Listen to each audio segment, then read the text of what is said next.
All right, my dudes, we are live with another Pangburn Hangout. Today we're going to be talking about Joe Biden's presidency thus far. How are things going for him? I'm sure people are going to disagree on this, which will be a lot of fun.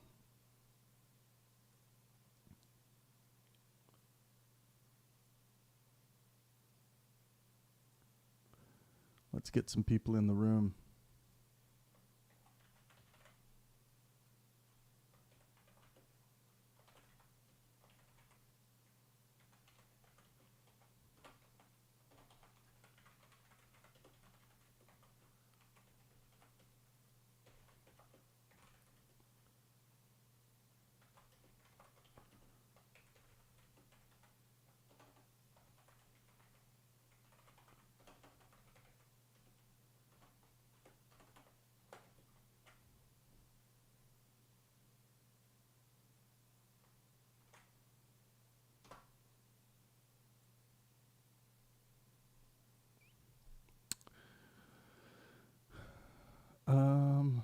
Oh, that's weird. Why can't I control the chat here? Oh, if I go like that? Oh, that's really weird. What up, man?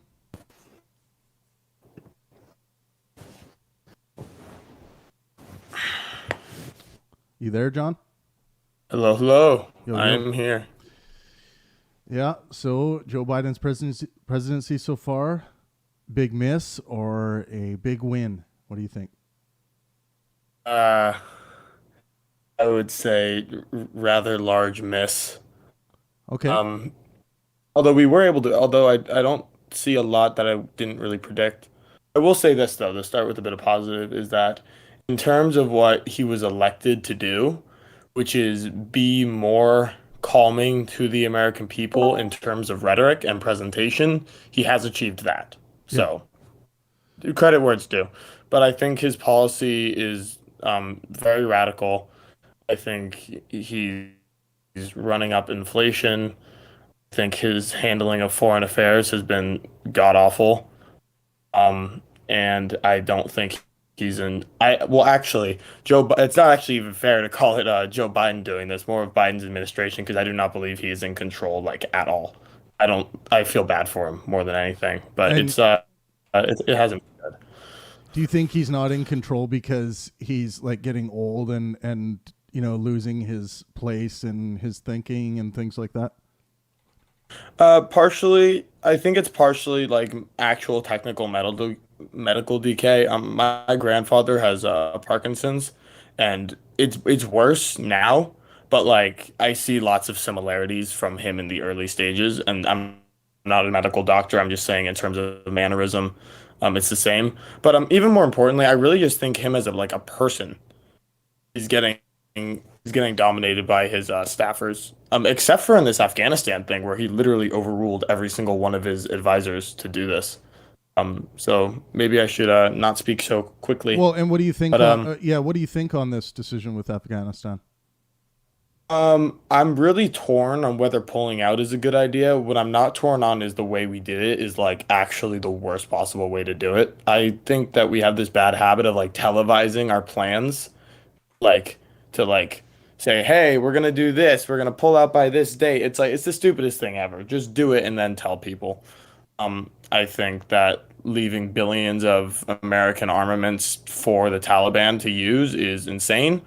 I think that it was just very, very messy and could have been done a lot better. I'm kind of torn on whether pulling out was a good idea. I don't know. I'm kind of right in the middle between isolationist and hawk. I'm kind of at war with myself there. Um, Right. Cutter, and a lot of the let's just get Cutter in quickly here. Cutter, what do you think about Joe Biden's performance so far, or anything about what John had to say? let's go, mate. Yeah, I think he was. I think he's right on a few things. It's hard to distinguish between his ineffectualness, whether it's his incapacity due to age or something else, or the fact that there are other people driving the boat, so to speak. I had a 20-year career in politics as a political consultant, and it doesn't matter what level of elected office you hold. There is generally someone else that makes most of the big decisions. Generally, that's the donor class or the whoever's elected their kitchen cabinet. I mean, I could tell you stories, that just even at the state level that would make you shake your head. And my guess is that it's we're seeing a lot of that, and it doesn't have to be some far-fetched conspiracy theory. Most people that run for office generally rely on the advice of others. That's just how it works, because you cannot be an expert in all things. Right. Most, like, I'll just give you an example. I could get either of you elected to the state legislature in any given state, and you would have a base set of knowledge about probably the industry that you came from, maybe a couple of other key topics that you're interested in. When you get elected, all of a sudden now you have 300 or 400 interest groups coming at you, asking you to run legislation, asking you to take positions on legislation about issues that you have no idea. You've maybe never even heard of some of these things. And to get down to the level of detail where you're making decisions about how to do something good without causing greater injury as an unintended consequence, those are such complicated issues that even if you take the malicious intent out of the equation, just trying to move the needle forward without doing something that you never intended to have happen is a very complicated business. And so most elected officials end up deciding who they're going to rely on as their source of information. Right. And it's either going to be some corporate interest, it's going to be a state government base, it's going to be someone outside of that circle. And so that's just kind of the nature of how this game works. Interesting. Okay, thanks, Cutter. I want to get Tabber on. I want to welcome you to the chat. What's your take? And we'll go to Trash Can after that. And welcome, guys. I see you guys are new. Tabber, what do you think of Joe Biden's presidency thus far? And if you're new to... go ahead. Yep. I'm sorry, but I will today just listen. Yeah, okay. I don't feel like talking about Joe Biden's presidency, as I don't live in the US and I don't know much about what Joe Biden did. Right. Except for the Afghanistan. Okay, cool. Well, feel free, Tabron, whenever you have something to add, because we'll get into the ought and the is as we discuss politics. We always get into certain areas that I'm sure you'll have something to say about. So just if you do have something to say, just speak up. Trash Can, how about you? Joe Biden's presidency thus far, what do you think? I think he's done a good job. Anything would have been an improvement over Trump, in my opinion. But the current political climate with withdrawing from Afghanistan, I don't know. I am a veteran and I served in Afghanistan, and I have mixed feelings about that. It just feels like such a waste. Like, why were we even there? Like what? I get what you're saying. Like, what was accomplished? If right. It seems to be, if ISIS seems to be reinvigorated, or the Taliban, or whatever you want to call them. Yes, and then also I do have concerns about the Afghani people that helped Americans, and now they're facing danger, in their country. And I'm sure Trump supporters are going to be really against welcoming them into the United States. So that also makes me angry because those people put their lives on the line just as much as every other United States military person that was deployed there. So, to me, not that they have a right to be in the United States, but they do. I don't know if that makes sense. And Those I want to get one. I have one question for you. Do you worry about the state of your president's health, or do you think he's? Oh, can you guys hear me? You Yeah, I broke got up you, a man. little bit. If you Oh. could repeat the question. I was going to ask you, Trash. Do you think, or do you worry about the state of your elected president's health, or do you think all of this stuff about his health is just nonsense that doesn't need to be paid attention to?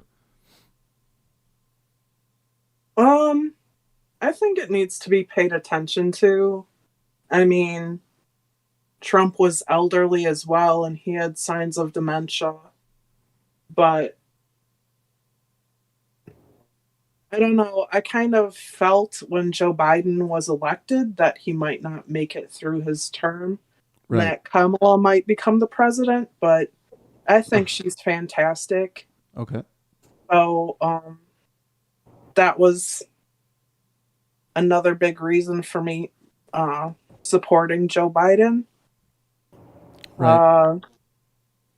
But yeah, for the most part, like the rescue plan and the infrastructure plan, I think are great ideas and things that needed to be done.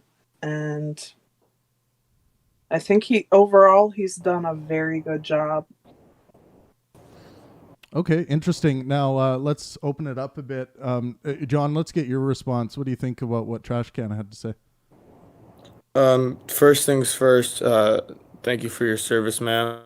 You are braver than I, so take everything I say with a grain of salt. Um, so again, to give the devil his due, I tend to agree Joe Biden is much better than Trump in terms of calming rhetoric to the American people.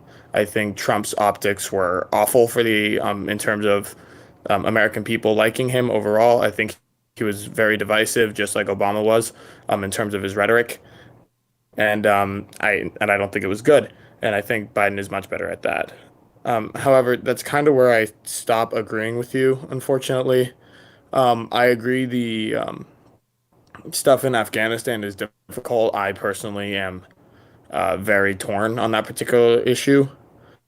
Um, but as far as his infrastructure plan and things like that, my problem with it is that it's not all like infrastructure at all.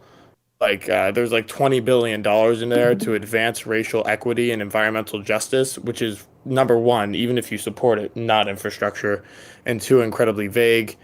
I think his spending for COVID relief at this point doesn't make sense because the only COVID recovery we need is just to end lockdowns and let people get back to work.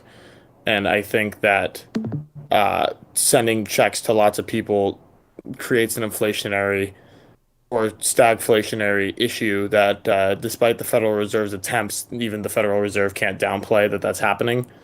Um, I think that what was something else you said? I'm trying to remember. Yeah, and as far as the dementia, I mean, Trump was kind of crazy, but I don't think that was because he's elderly. I think that's just because Donald Trump is a somewhat eccentric human, and he did not show the aging signs that Joe Biden does. Joe Biden like says words that don't exist. He loses his spot in the middle of sentences and admits when he messes up.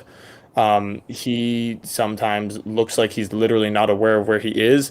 And I'm not saying this to be mean because that would be callous. I actually feel bad for him because I already said this, but my grandfather has also had a degenerative disease, and it looks very, very similar. And I honestly feel bad. I feel bad for him, Let, and I don't think he's done a good job in terms of actual policy or action. cool. Thanks, John. Thanks for your take. Let's get Doolittle's take. Doolittle, Joe Biden's presidency, has it been a win or a flop so far? I haven't really seen him do anything other than continue Trump's policies. There's not a whole lot that's different. So I don't know. I'm kind of neutral. I prefer that the government doesn't do a whole lot, and I don't see the government doing a whole lot right now. Right. So so that's good.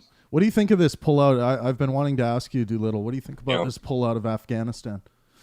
The way that it happened, or that it happened. I mean, I think it's good that we're not occupying foreign countries overseas. The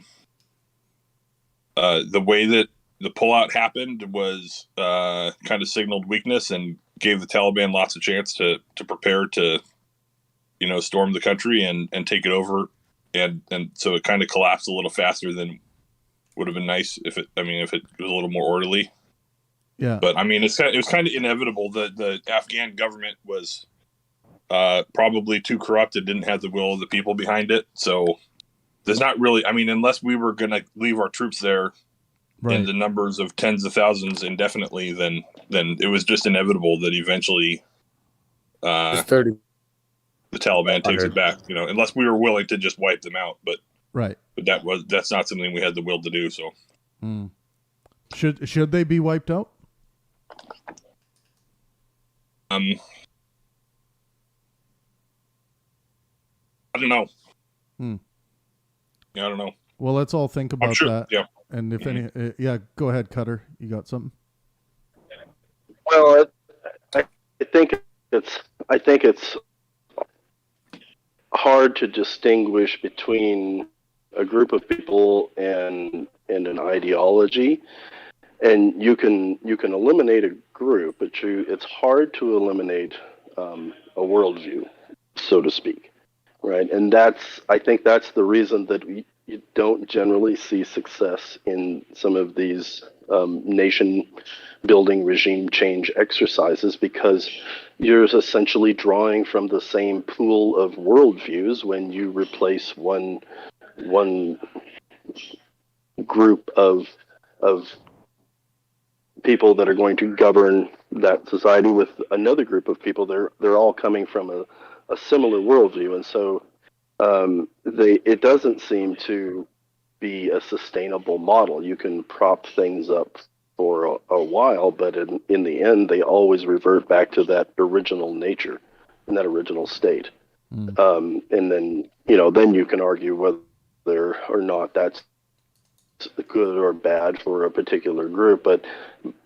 And I think I can't remember who was talking last, but I think you're right. It doesn't. I think the way we left could have been done better. Would it have changed the inevitable outcome? Probably not. Interesting. Let's get Andy. Andy, what's your take on Biden so far? Are you enjoying this presidency? Well, I'll admit that I don't think I've gathered as much information as any of you have, but I will say that from what little I do know, it doesn't seem that Biden is the right person for the job. I think he's gotten too old, and I don't think it's really a good idea to try and have him in this position. So I think that whenever it seems like he's competent, whenever it seems like he's doing something, I think all that really means is that he's being medicated heavily, or someone else is making the decisions for him. So do you think Kamala taking over would be a good thing? I don't think I would call it a good thing, but whether or not it's something that's going to happen, I think it's possible, but I'm not positive. All right, cool. Let's go to ZMO. Let's get ZMO, and then we'll open this up a bit and get just some general discourse rolling on this topic. ZMO, go ahead. What do you think of Biden? Biden's presidency, it's been a mixed bag. I think he's been good in the fact that he hasn't been Donald Trump as far as the rhetoric, as far as the daily incendiary scandal after scandal. I think that's been nice. As far as the war in Afghanistan goes, I'm honestly at the point where I don't give a fuck. Get us out of there. I don't care. 20 years, this is going to happen. I don't care. I don't want the Taliban to take over, but let them take over. I honestly don't give a shit. This has been tried and tried and tried. That's basically where I'm at with the whole Afghanistan thing. Now he has had a few, disasters. As far as just his mental state, the dementia, that CNN town hall was a complete disaster. But generally, I haven't minded it. I think he reversed a few policies that Trump put in place, executive orders, but it's like Doolittle said, he hasn't really changed that much. The immigration thing is pretty much the same. Kamala Harris went down and told them, do not come here. So he might have changed a few operations at the border to maintain the crisis wasn't so bad. But it's very similar. It's just not as bombastic as under Trump. And as far as a Kamala Harris presidency, I don't know. I wouldn't call it a good thing either, but I might think it's a little bit better than Biden, just because she's there and able to lead. And Biden's like going through a walk in the woods with a flashlight and the batteries are running out. It kind of sucks. But so it's interesting that you have a hard time to put a finger on what it is about Kamala that has you apprehensive. I think. Yeah, go ahead. I can. Well, just her history as a district attorney, right? And all the people she kept in jail. They had to have a subpoena. The judge accosted her for withholding evidence, keeping people in past their time. And also the fact, so you could take that, put that aside. Also the fact that she was the worst candidates in the primaries as far as popularity, voting, etc. I mean, we all kind of know this. She got the job because she was a mixed race woman. This is kind of well understood. So, but anyways, yes. All right. Well, I think we got a nice room of diverse opinions here. Does anyone have a question for the room? A begging question?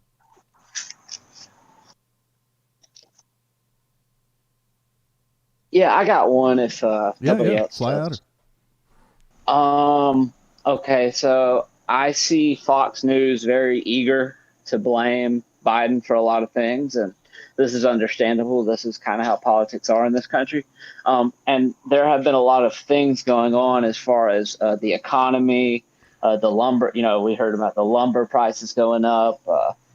There's been ransomware attacks. There's been a few other many scandals, and I just wonder what people place on Biden exclusively and what people say, kind of just would have happened to happen while he got into office. And that's kind of my main question, like with the economy and a few other the scenarios that have gone on. Do you blame it on him or not? Right.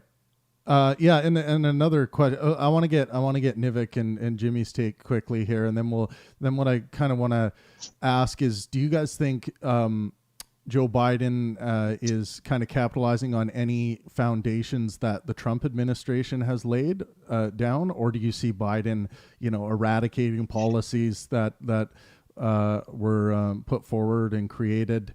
I'll throw that question to the room after we get Nivik's take. Nivik, lay it on us, man. What do you think of Joe Biden's presidency thus far? It's still early. And I don't really buy into the guy being like the clueless about. I get that, yeah. He as an old person, yeah, he's not sharp, but still, the long history that he has and experience, I wouldn't like. What would it matter if a person is sharp or not? He's not doing a skateboarding. He's not joining skateboarding Olympics. He has over 50 years of experience, and he's been he what do you call it? Yeah, 8 years of vice presidency, and You want him to be of sound mind, though, right, Nivik? You want your leader to be of sound mind, correct? And maybe you're saying that you don't think that he's lost his sound mind yet. Well, no, I don't think he's like crazy or anything. Yeah.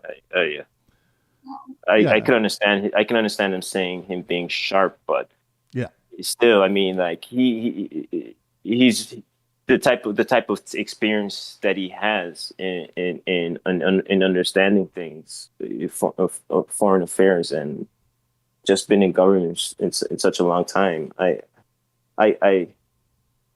rather he went through a lot of trials and errors, so I'd rather more person with more like you can see when he talks, he could talk about something and he could elaborate. You can see that he has an understanding of how things work. I noticed that he'll make gaps and stuff like that, but okay. Cool. I just don't. He's got a ton of experience. I think that matters more. Okay, Jimmy. Yeah. Lay it on us, Jimmy. Are you okay with Joe Biden so far? Not much has changed, or do you think there's been a lot of change? What do you think? I don't think a whole lot changes too much between presidents. Especially, I don't think Joe's too far left on too many issues. As far as the budget goes with the military spending, I believe, went up, which sucks. I don't think much has changed with the border. What seems to be going on on Afghanistan seems to be a big intelligence failure. I'm sure he won't get blamed for any of that because he's not a Republican or Trump.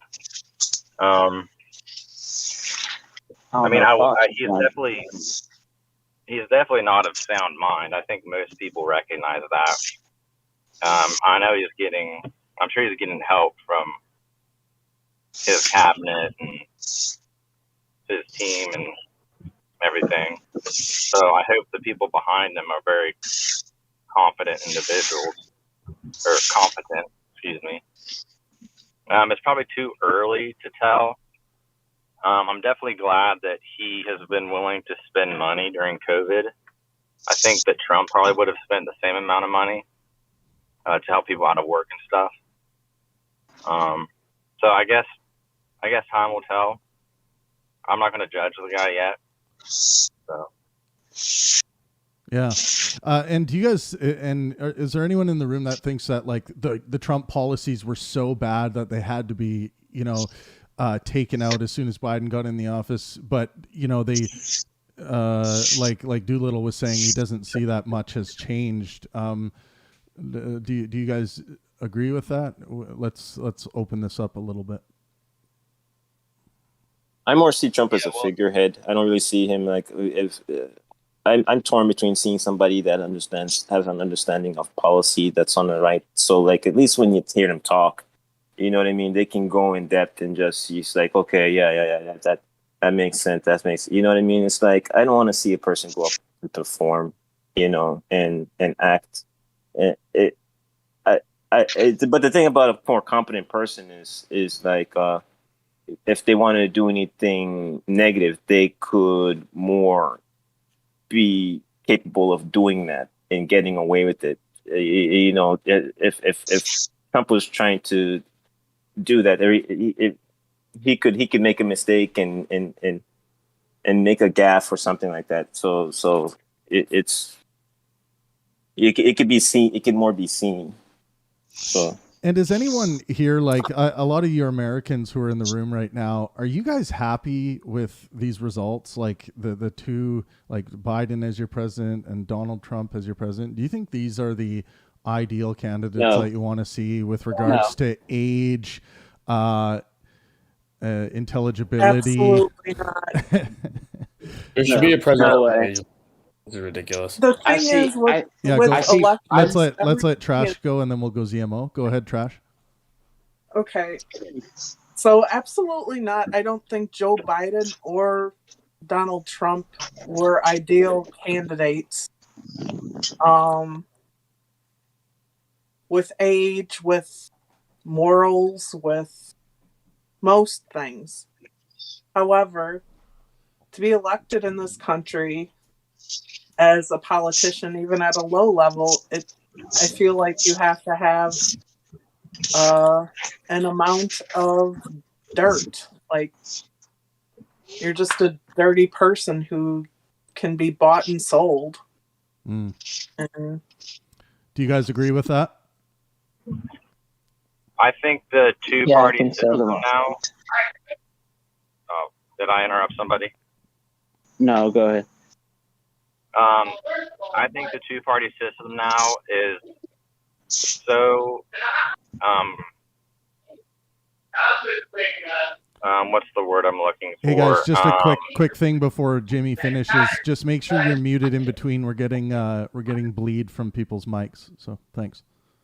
Oh, they're so concerned on getting the vote from their base first that we're getting the least common denominator from each party as far as the candidates go. That's why I think we're getting such bad options to vote for. So I think 80% of America feels like they don't want to go vote when they vote. I'm also going to drop a link for you guys in the live text just above this voice channel where we are live on YouTube. I encourage you guys to engage in the text chat there. We're on our new live stream channel. We're not on the main channel today. So please do engage in the text chat there. But yeah. No, I think that's Will I get echo if I'm on here and on the YouTube at the same time? Just make sure you have the YouTube stream muted. All right.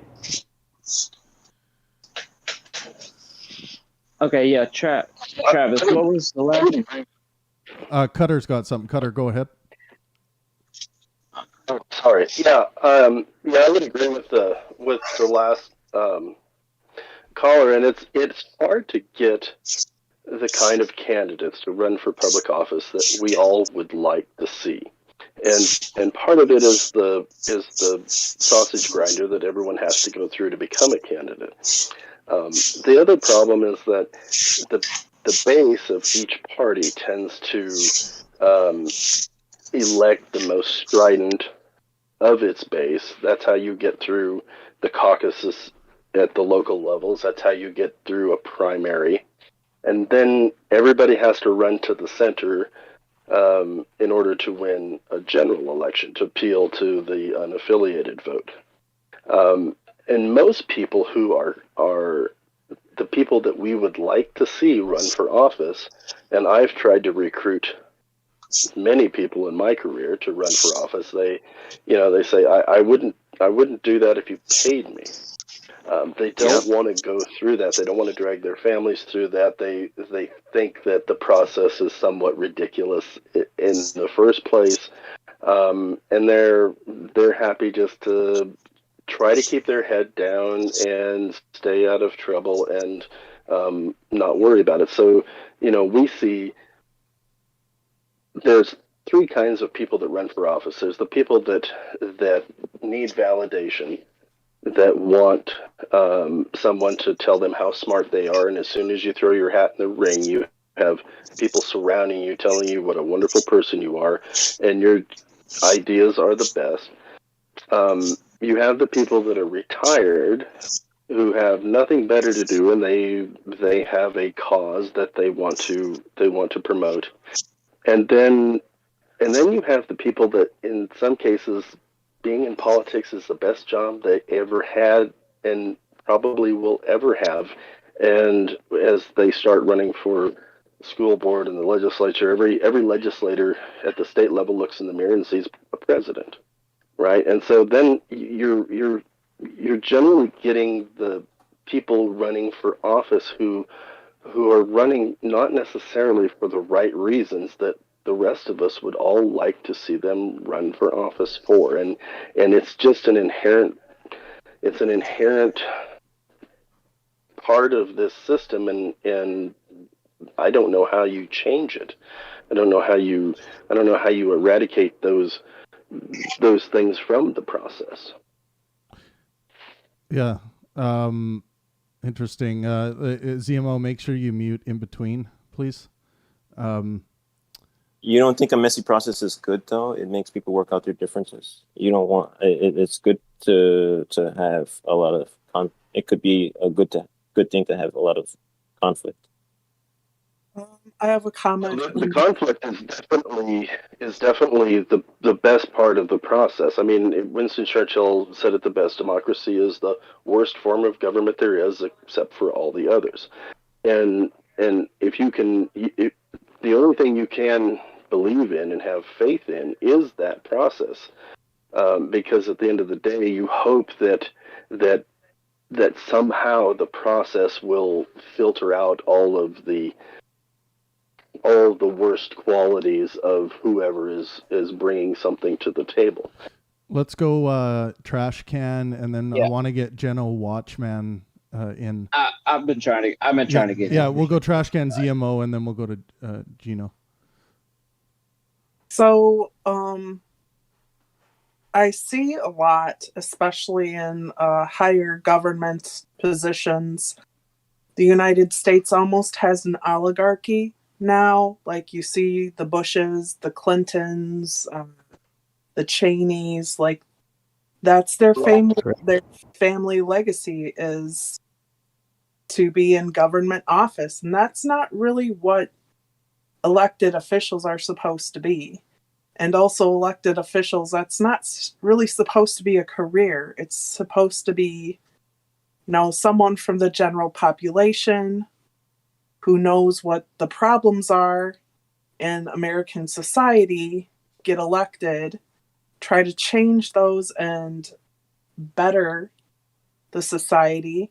You have people like Mitch McConnell, who has never lived as a regular citizen, and he's in office making decisions for regular people, which cannot ever be effective. He has no idea what it's like to live as a regular person. And it's just really disappointing to me how government positions are just being given to rich people that have no idea what regular problems in society are like, or have ideas on how to fix them, because it's not something they have to deal with.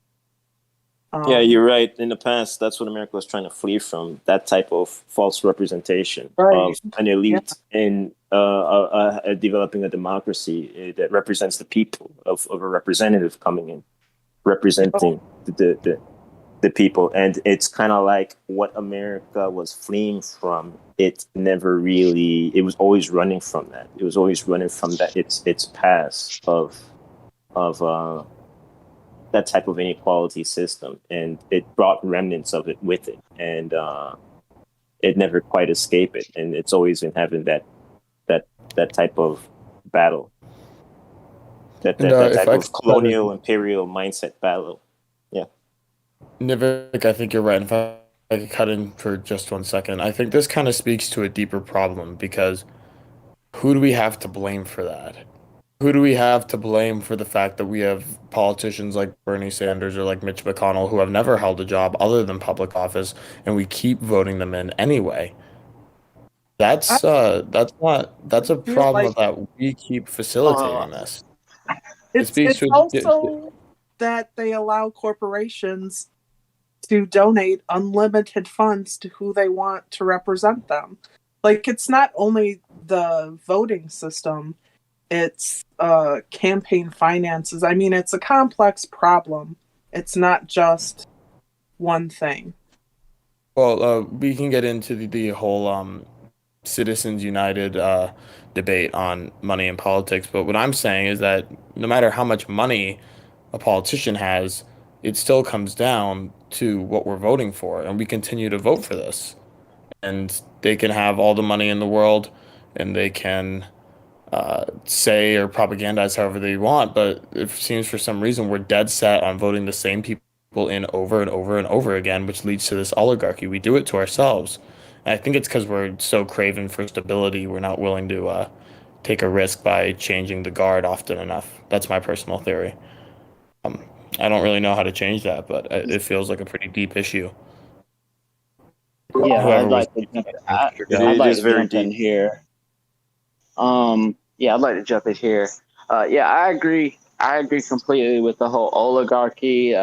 Mitch McConnell, the Nancy Pelosi's, the Maxine Waters that have been in their district, been reelected over and over, and haven't done a damn thing for the average person, and come in and institute these financial laws that are crazy. But I blame a lot of this, a lot of it on the media, a lot of it. I mean, we have something that I like to call the Iago media. So Iago is this character in Othello, and he's trying to mess with the guy about his wife. So he's lying to the guy about his wife, and when she does something good, he doesn't tell him about it, and vice versa. And that's what I see Fox, and that's what I see MSNBC, and that's what I see CNN doing. If something bad happens, for example, with CNN, if Biden forgets where he is at a press conference in fucking Ukraine or something, then they will not report on this. And the same thing is true of Fox. Now, as far as the political industrial complex that we have to deal with, I mean, just look at the level of intellectual discussion in these debates. I mean, I listen to podcasts all the time. I've met people on here that have much better intellectual discussions than any of these politicians I've ever seen. I mean, it should be like if we had a real meritocratic system of the best man, I mean, it would just be amazing. It would be like, the Miss America pageant show, just one after the next of amazing minds, amazingly wise, moral figures, and just wisdom galore. And instead, we're stuck with Donald Trump and Joe Biden, and basically at a debate, if you can get in a gaffe, if you can get in a laugh at someone else's expense, only Rosie O'Donnell, and everybody laughs in the crowd, you win the debate. And that's the level we're at. And it's very unfortunate. It's actually disgusting, quite frankly. And I agree completely that a lot of these people that are ethically wise, that do know, where, the history of Taiwan and, Sunnis and Shia Muslims and all this, they don't want these jobs. They don't want this type of stuff. They don't want to do this. But at some point, we have to have people come up and say, I don't want to do this, but this is for the country, and this country has gone astray. But this type of stuff will never happen unless we rebuild from the ground up. And, we got to ask more of our leaders and not feel ashamed or hypocritical for asking. I mean, I'll say this and I'll shut up. In other countries, they're afraid. In France, you go to France or Europe, the politicians are afraid of the people. You know why? Because they vote them in. And if they're not doing a good job, they'll fucking tell them about it. But here, that doesn't happen somehow because the media, once again, is distracting us with all these culture war issues about fucking Mr. Potato Head and stuff. Meanwhile, we got the Taliban taking over Afghanistan, But anyways, that's all I got to say right now.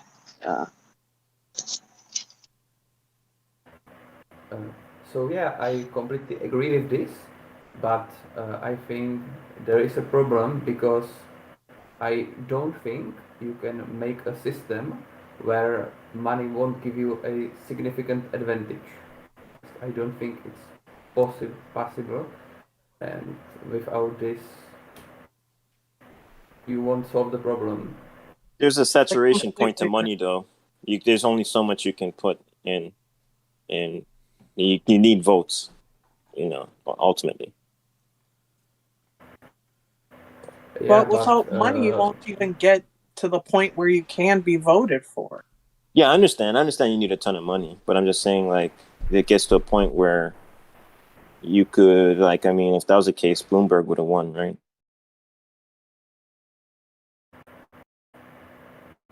Yeah, but But absolutely, money should be gone out of politics. It shouldn't be in This politics. this but yeah, you that's can't do true. this. No, It's no way how to do it. The politicians just have the money and they make the campaigns. They pay the media and it just works. And I don't think we can do anything You about said it. there's no way, but I just said Bloomberg didn't win. Maybe. But everyone that ran had money, so I think it's a valid point. It's not valid. Yeah, right. it should be out of politics. Corporations aren't people. There's a borderline amount of money or funding that you need to get started. Once you get to that baseline, then it's more about your policies, your airtime. And once again, I just want to reiterate this media point. I mean, the whole reason Donald Trump got elected, one of the main reasons, there were 100 contributing factors, but one of the main reasons was CNN would air his rallies nonstop, and then just come back from the rally and say, "Oh my God, could you believe that?" But they gave him free airtime. Every show, every talk show wanted him on. And this created a frenzy. The more people he pissed off, the more people liked him. And it was just a snowball effect. And they're doing it again, I'll point out, as we speak. I think a lot of it had to do with a dislike of Hillary as well. Like, not just that. There were a lot of people who didn't like Hillary Clinton because she was a Clinton. She was horrible too. Campaigning. Yeah, she just wasn't really likable. People were afraid of her. Yeah, I mean, there's a lot of disdain for the Clintons, and rightly so. If she was a little But better, she would have won. Just a little. But if you talk to Trump voters, for example, and I don't want to get too far off Biden or anything like this, but if you talk to Trump voters, the one variable that seems to always pop up is he's not politically correct. He may be this, he may be that, he may have, paid off a porn star, but he's not politically correct. And for some reason, that's a huge sticking point to middle America, or I don't care if he's politically America. correct. I like a guy to at least know what the hell he's talking about. So it's so you can sit there and just listen to him have a rational. I think part of on Trump's things. appeal was that he didn't really know what he was talking about, though. He was more relatable to blue collar and white collar people. Yeah, for some reason, right? I almost wanted a radical right wing person in there, just so they can just talk, just sound rational when they and sound like they know what they're talking about on things, even though that's not the person I would want in there. But I was just getting tired of him. Yeah, I couldn't stand. For me, Trump, I was not on the fence anymore after he, first of all, talked bad about John McCain, who was a prisoner of war and served honorably in the military, where Trump was a draft dodger. And I don't think I would have cared that much about that, except he said bad things about veterans. And he also didn't do anything when Putin put money on the heads of United States soldiers serving in Afghanistan, and he did nothing. And That's being true. So that's probably why he didn't do anything. But yeah. The other stuff stands.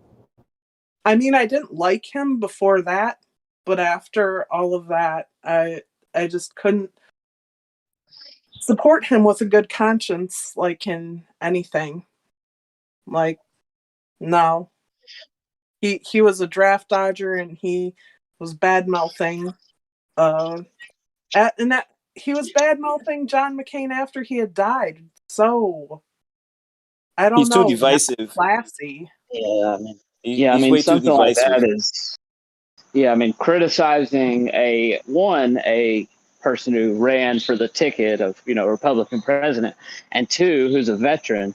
To criticize somebody like that and be a Republican is, that's like a sacred cow in the community. But I wanted to get back to what you asked, Pangburn? You asked a while back something about, do you think Biden is continuing or is he knocking down all of Trump's proposals? And what do people think about that? Right. Isn't that what you said, Pangburn? Hello.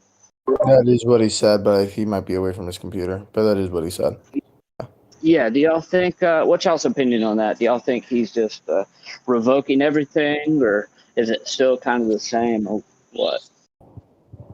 I mean, there's a few things that are kind of pivotal that he sort of reversed or pretended to reverse ground on, at least publicly. Like for example, the Keystone XL Pipeline is it's kind of symbolic, but it's pretty big symbolically. When Donald What was Trump the whole left thing office, over that? Okay, so What's the whole thing? So the Keystone XL Pipeline is a pipeline to get oil from the oil sands in Canada or from North Dakota down to where all the refineries are in Texas and Oklahoma. And the idea is to make America and or North America sort of self-sufficient on oil, so that we're not dependent on Saudi Arabia, Iraq, Iran, Qatar, Venezuela for our oil consumption. And it employed a lot of people too, which is a big thing. There's already a Keystone Pipeline, and they were just making it bigger. And there, some special interest groups don't want that pipeline to be there because they're concerned about potential spills of oil. But the reality is, without that pipeline, the oil's going on tanker cars, on railroads, and it's going on trucks. Almost the same amount of oil is going to be transported, but just instead of the most efficient method of transporting it and the safest method, we're going to have the least efficient and the least safe method. And the amount that it does get reduced by, we're going to be importing oil from these terrorist sponsor states in the Middle East. So, but the Native Americans that have that pipeline crossing their lands are going to be happy about that. So, just real quick, guys, I have to go. I have a statistics final on Thursday, and I'm hosting a study group, so I have to go to that. But it's really nice talking to everyone. Have a great evening. Yep, you as well. Have a good one. See you later. Yep. Statistics drop. Yeah. So there's a lot of little policies like that were. Yeah, I know he did he lifted the CRT ban, which I have my own opinions about, but the one thing Biden reinstated DACA though, right? No. Yeah. Okay. I know of DACA. No, DACA he was didn't? never canceled. Huh? DACA was never canceled. Oh, it was never canceled? Okay. Yeah, so Trump did an executive order to cancel it because he wanted to renegotiate it. And the Supreme Court struck down his executive order. So DACA was in effect the whole time during Trump's presidency. But you will hear that Biden, the news will give Biden credit for reinstating DACA, even though it was never out of effect. Right. And there's a lot of little stuff like that where if Donald Trump did something positive, the news media would say, "Look at what Donald Trump did. That is just really what Barack Obama suggested." And and then where a lot of that divisiveness comes from? It comes from him. Constant noise, bickering. Every cause, there's an effect reaction. If you're not trying to, trying to calm things down, in not being divisive in any way, you wouldn't have like a opposite pushback in going at others.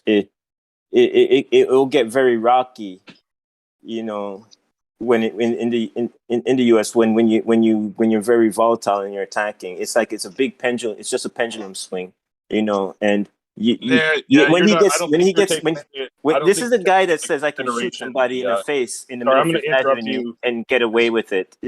So people identify with him and they'll cling to him more, and I don't understand that, you know, as because he represents them. Yeah. But then again, you get we're just talking about how the news portrays what the president does, and the left wing media, which is by far the majority of the media, was so anti Donald Trump you almost couldn't find positive news about something Donald Trump did, unless I'm talking about his actions. You didn't hear what I say, right? I mentioned his actions. It plays into it, and if you're divisive, you get a reaction back. Time 101, I've heard you say that. So sorry if I. Yeah. So he plays part in it. You don't understand that. No, I understand it. I don't feel the need to hear it again for the 102nd time. I'm just like there's a acknowledging it. I acknowledge that there's a cause and effect, and the pendulum swings back and forth. But in the case of Donald Trump, it was the vast majority of the opinion that people have is given to them by the media that they watch, and you could tell what media someone watches by what their opinion of Donald Trump is, because people on the left just haven't seen the positive reports of the things that they said, and they've seen way too many every day. The top left corner of the CNN website was something bad about Donald Trump 100% of the time, whether something bad happened or not. If there was something bad to report, they would make something up. You think there's some type of clinging to Hillary on the left that the left wouldn't keep that the left have over her? You don't think they'll bust chuck her in a second just to even get at Trump? You know, there's a lot of folks are like, hey, Hillary this, Hillary that. The left's like, fuck Hillary. I don't give a fuck Hillary. Like, why you even? But the right is like they have their identity in Trump, and they build a golden calf of him. I mean, a golden statue of him. Yeah. I never saw any shit like that after a person lost an election. Only time in history anything like that has been done. Like, what's that about? What are you talking about? You haven't been around. Golden statue that was made of Trump, where people were at the convention, and he's people talking about were the cult of personality that's been built around Donald Trump, and that hasn't happened with any modern American president, or you could argue any American president, to the extent Donald Trump has. I can shoot somebody in the face and actually get away with it with my voters' personality, and he's right. He could, like Hillary, like F her. She should go to jail with the left. But I mean, like, so what did Donald Trump get away with? I'm talking about you didn't hear him mention that they made a statue off of him after he lost. Like, would you think? Can you imagine the left doing some shit like that with Hillary? Yes. Well, Hillary was never the president, and she never won anything. And she never won any political race other than being a senator in New York. And I guess it's a political race to be the first. So they'd have been like that with Hillary if she was a president. She might have been the most hated politician ever. No, not ever. She's nothing compared to Nixon or anything like that. Look, Doolittle, Nixon won twice. She would have won the election. Yeah, but on the left. Yeah, but he's incredibly unpopular nowadays, and even when he was president, he was incredibly hated, and he was impeached because he was a criminal. But Doolittle, I have to ask. You must concede that Donald Trump got away with so many things. I mean, I can go into that. Well, one, he's hold on, Nivik. Whether he incited it, whether he actually incited it or not, January 6th. No. I was watching TV. No. Of course. Of course he did. No. Hold on. So if I lie about an election for months on end, and then I tell these people I have proof it was stolen from me, all the rest, this is totally unproven, right? And then I give a speech. But the worst part of it was that day when they were attacking the Capitol, he was in his office. And I remember Chris Christie got on the news and he was like, I'm trying to call Donald Trump. He's not answering the phone. He's ignoring us. He was holding the police back for hours while they were invading the Capitol. And he didn't get impeached for that. Second time impeachment. That was the most impeachable offense to me. And now he's still lying about the election when Republican officials have admitted it. He did 100 things that if Obama would have done one of them, it would have been the end of his. It would have been one of the end of his political career. You can see from the beginning of the debates, Trump would go to the extreme in making vile comments, and the other people on the stage are looking at him like he's fucking crazy. I wouldn't go that far in saying that, but they can't. They're not going to outright that guy. They're not gonna go outright extreme that guy, and they automatically, and they were trying to outdo him and acting extreme as he is, but they're politicians. They cannot do that, and it's obvious. And Doolittle, before you say, I love CNN or I'm a crazy person on the left. I'm not. I already said it. You're crazy. Yeah. No, but like you said, you mentioned something about people watching CNN and thinking that Trump doesn't do a lot of things. Like, I'm not anything like that, but I think any sane person can acknowledge that he has lied. He is one of the biggest liars to ever exist on this planet. And really, at the end of the day, everything he does can be understood very simply. He's just a con man. He talks everything up. He talks big. I mean, just the way Trump University was run. I mean, he created a fake university. Did he run Trump University, or did he license his brand to somebody else that ran? Jimmy, Trump had to do what he had to do. I understand his tactics. Whether he absolutely had a large. It sounds like you're a victim of fake news because he licensed his brand to somebody else. He wasn't running Trump University. So you're lying about him, and you should stop doing that. I'm not. No. Hold on. That's gross. I'm not lying about anything. Yeah, you said he ran Trump University. He didn't. He licensed his brand to somebody else that was running it. Well, it was called. Well, first, no, Doolittle. Yeah. It was. You understand how licensing your brand works? No, Doolittle. It was called Trump University, and there were many advertisements that I could pull up right now with Donald Trump saying. No. Hold on. Trump saying in advertisements for that, and he's I can. So, guess it was heard in court, and guess what? He has thousands of lawsuits trailing him. And that's another thing. Whether I can grant you, look, I can grant you that point, but this is another con that he's perpetuated through the years. He's not a brilliant businessman. Like you said, he licenses his name, and he's just a schlockmeister. That's what he's done his whole life. A schlockmeister is someone who comes along and they slap their name on everything after other people have built it. He famously come and crash ribbon cuttings. He lied about giving to Veterans Affairs. Then when he did end up giving a little bit of money, he held a press conference to try to make it all kosher and, lied about it during the press conference. Zemo, to have some sympathy for Trump, I can understand where he's coming from. He has to go the route of being divisive and where he gets people on his side to cling to him because it's not easy to sit in the center and to bring the nation together. That's effing complicated. Like, how would you go about doing that? You know what I mean? It's just easier to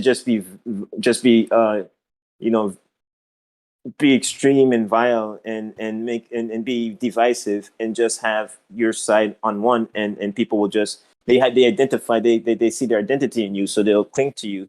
So it's just at times he did try, and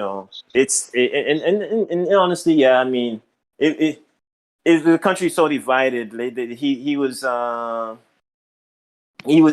coming in a way where it's not easy, it's not going to be, it's just not going to be easy. And he's not that seasoned of a politician to be capable of of trying to do that, because I think he said, you know what, all of this, I'm taking a lot of shots, and I'm gonna see if I could try to like be more bring like try to be inclusive on for as a president for all, and it's just to sit in the center and to try to bring the nation together. You know, I get that he'll get a lot of incoming fire, and people are not going to make it easy for him. So it's easy to just go to your corner. You know what I mean? And cater to your base. It's just fucking way easier to do that than to just go to the headache. And Biden's trying to do that. It's not going to be easy, man. He's trying to say, I hey, agree. this side, everybody ain't inclusive, and the other side is like, F you, I don't have nothing to do with you. So it's gonna be pulling teeth for him.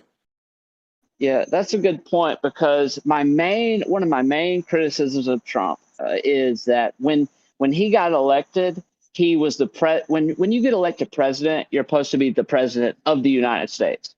He wasn't that. He was the president of his base. So That's he would true, literally. but Obama did that first. That's true, but Trump was not the first person to do that. So let me ask you. So if there was a governor in Texas that had a problem that was Republican, would Obama say, "Well, I got this Republican governor asking me a question. Should I help him? Maybe I will, maybe I won't." Because that's what Donald Trump did with a lot of these, You're gonna have to show Democratic me like governors. a quote of that. So I can answer that. Yeah, he It's did not it easy. with. It's not easy to do that, Zemo. You know, he did. you're gonna get. It is. It's not easy to go to the far right either. You're gonna get a lot of incoming fire. You're gonna get tons of incoming fire, and it's you're not gonna be able to seek no shelter there either. You know, so it's just not easy to be president. I agree with that. This is the inherent flaw in this, and I don't remember who brought up the cult of personality comment, but it's true, and in some respects, all elected officials are there by virtue of a cult of personality, if you want to use that in a broad description. Obama was a good example of that. And some to more or less degrees than others. But what happens is that beyond the people in this room on this call, most Americans don't really care about politics. They know it's out there. They know it affects them somehow. Most of them say, there's nothing I can do about it anyway, so I'm not even going to bother. And if there were more folks like us who said, hey, I want to pay attention to this and I care about this and then I want to have an impact on it, we wouldn't see as much of this, call it cult of personality, call it a ruling class, where the elected officials are selected more than they are elected. And I think that this is a good step to getting rid of some of those things that we all don't like, regardless of which side of the political aisle that we're on.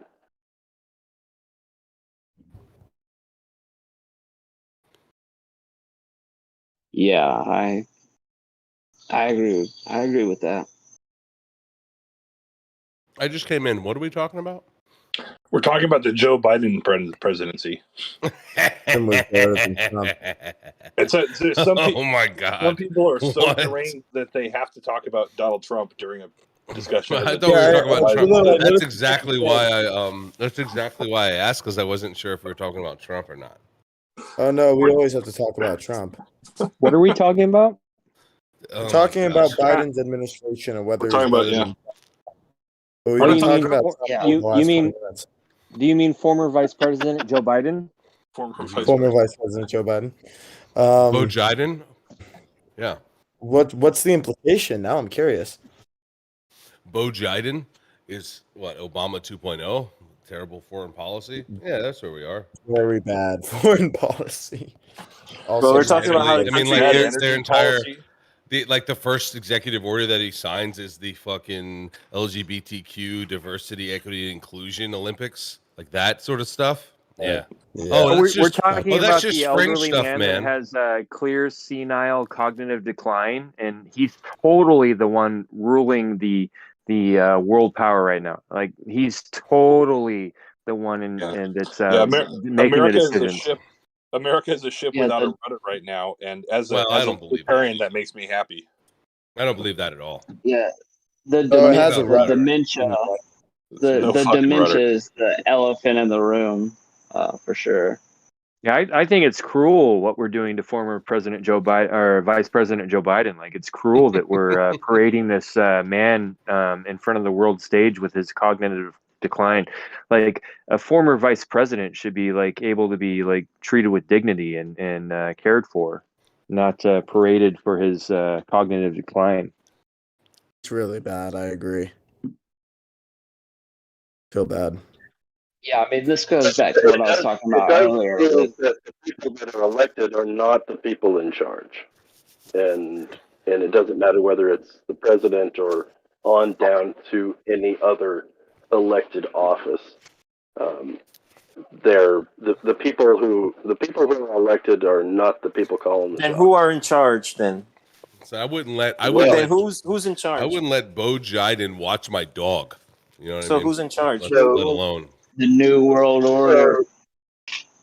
We're in charge. Well, it's not quite that nefarious. I mean, I spent a 20-year career in politics as a corporate consultant, so I was what you would call an evil corporate lobbyist.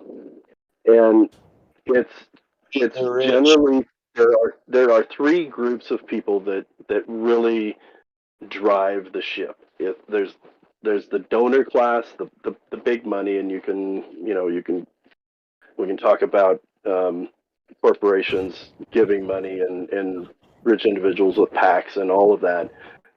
There's the consulting class, which represents special interests, and everybody out there, every one of you is represented by some special interest at a state and federal level. And then there is the permanent bureaucracy that never go away, and I've seen this happen, time and time again, and you'll have a legislator run for state office, and they're going to change the world, and their base gets behind them, the unaffiliated get behind them. They might even draw some from the opposite party, and they say, yeah, that sounds really good, I'm behind you, go down there and change this. And they get elected, and for a few weeks they are stumbling around trying to find the bathrooms, and then they realize that they only know a small sliver of how the world works. They don't know how a law is passed. They don't know anything. And so they have to decide who they're going to listen to once they get elected. Are they going to listen to the donors? Are they going to listen to the special interests? Are they going to listen to the bureaucracy to take their guidance on public policy? Because once they realize they know absolutely nothing, then they're deer in the headlights, and they're always going to be pulled in those three different directions. And regardless of how strongly they're advocating for their position, for their district, or if it's a governor advocating for his state,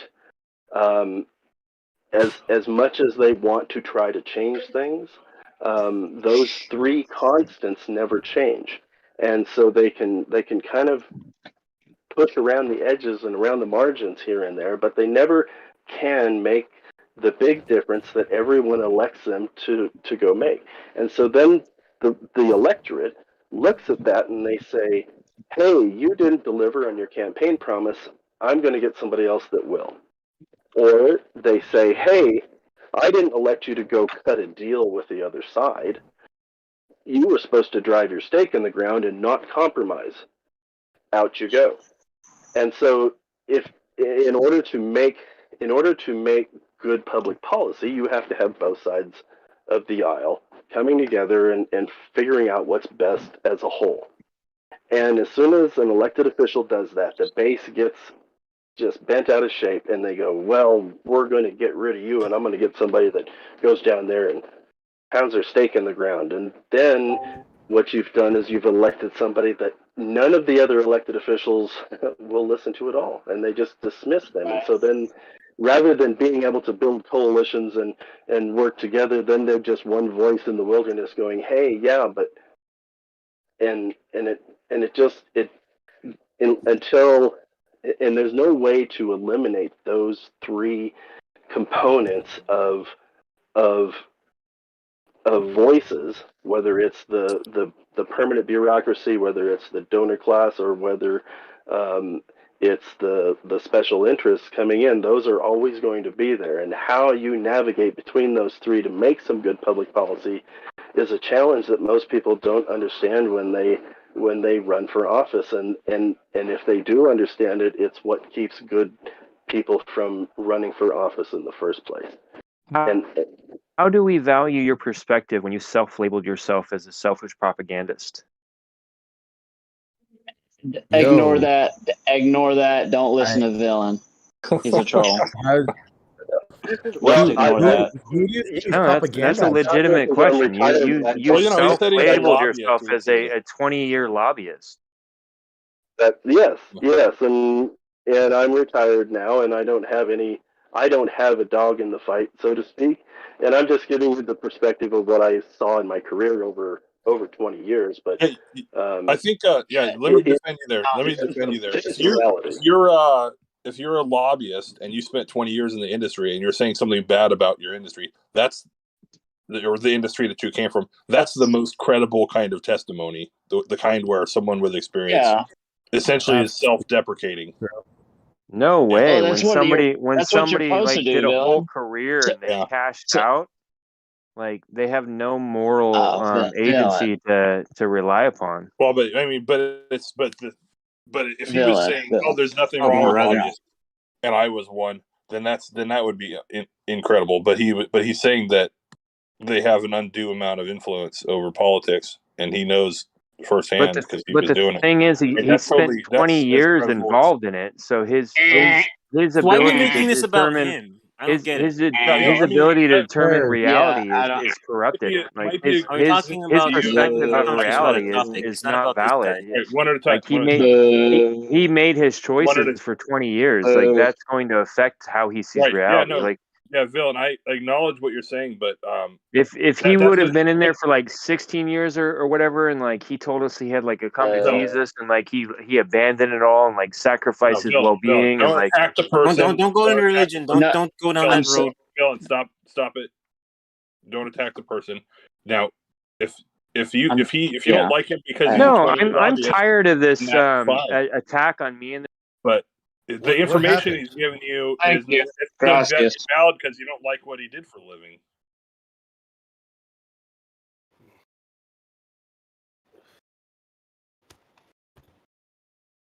What just happened? Oh, he was attacking a person? I thought. Oh, he was making it about the guy. We're having this conversation. I thought it was. It wasn't about. I just thought it was a general statement. I didn't realize it was about a specific person. Yeah. So one of the people talking, I didn't see who it was telling us that he was Cutter was a 20-year lobbyist in Washington D.C. and from his experience was giving us information about the undue influence that certain people I thought have. Dylan was making a general statement. I didn't know that he was attacking we can't trust that because you were a lobbyist, and that's. Oh, I must. He's talking about him as a person, and therefore he has no. Making it about. So that's there is. I see what you're saying. If you spend your whole career profiting off a corrupt system, and then you check out and you cash the check, and then all of a sudden you're like talking against the system, you have no more. Ad hominem. That's ad hominem. Yeah.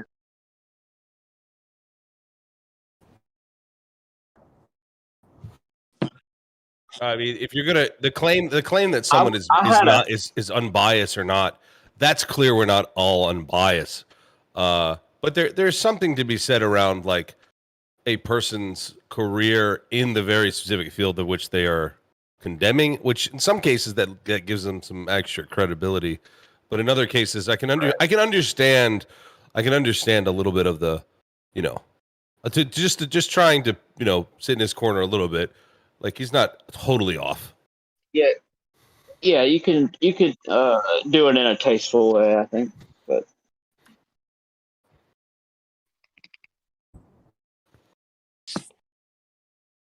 I think at some point he asked, why should we value your perspective? And I don't think you have to, like there's no demand on you to value his perspective. That's up to you, you don't respect the man, you don't have to. No one's telling you. You rationalize what you want to rationalize from what he has to say. Yeah, like from your perspective, you can use that information that you got from him. And if he's a scumbag in your eyes, I mean, that's your eyes, All right. Yeah, I would agree. That's a bad move. This for 20 years, it gives me a validation as my perspective. And I'm saying because you for 20 years and you didn't stand against it until you had cashed out, like you have no moral claim to, there's no moral foundation to your perspective. We're not using moral claims, we justify each other by like, oh, well, that's right. Yeah, we're just talking about. We're talking about morality. We're talking about what's good in We're not having a government. conversation about morality. What's just and what's not just. Whoa. Let Cutter I was respond. talking about how the system operates. And exactly. That's what we're talking about. Let Cutter respond, Nick. And it's not about whether the system is inherently moral or not, but it is how the system operates. And if let me ask you this question. System, did you ever speak out before you cashed out? You gotta let him finish. Speak against what? Okay. Against you're calling the system corrupt and problematic. Did you ever speak out against it before you cashed out? Oh, every day. Every day I had to fight and put. So let me give you an example. Regardless of whether or not, and I had a lot of clients, and they fell on across the spectrum, so you can't necessarily isolate it by client. But it doesn't matter whether it was a client or a trade association, which is a group of individuals. I represented nonprofits, I represented government utilities, I represented corporate America. My clients were across the spectrum. And the pushback would come when an elected official who had spent hours and hours listening to a debate such as this about a particular public policy issue and had been able to weigh both sides of an issue would all of a sudden change their mind at the last minute. And then you had to ask yourself, well, I wonder why that was. And generally, when someone does that as an elected official, that influence is coming from somewhere outside of the process. And that is what makes this process somewhat corrupt, because you have individuals who have a level of influence that does not exist that you and I can exert, right? You might belong to a group of people that I had represented at one point, right? Everybody on this. I want to interject for clarity for a second. Did you say that you lobbied for both sides? No. I lobbied for clients who were on both sides of the political spectrum, right? So your whole motivation was monetary profit. But you don't represent both sides of an issue. That's just I mean, there are some people that will try to do that.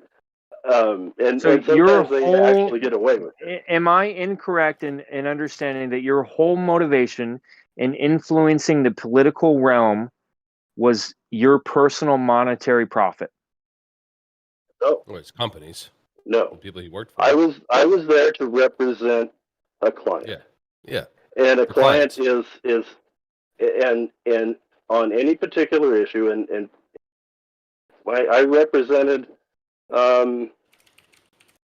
groups of people. I represented corporations. I represented nonprofits. I represented government entities. And you're there in just my to... perspective, what you did was evil. Okay. He's not attacking you. He's attacking And the so idea what you did, right? Let's try and make a distinction. How is it any different than you saying to an elected official, I don't like this particular aspect of public policy? As far as I understand it, you're being a little slippery with your words. As far as I understand it, you're claiming that you lobbied for people regardless of what they were politically standing for. You were in there for a paycheck, and I think political lobbying is corrupt, and I don't understand how a representative democracy even allows that to happen. Lobbyists are, in my perspective, and I'm not attacking you. I'm just because you happen to be involved in what I'm attacking doesn't mean I'm personally attacking you.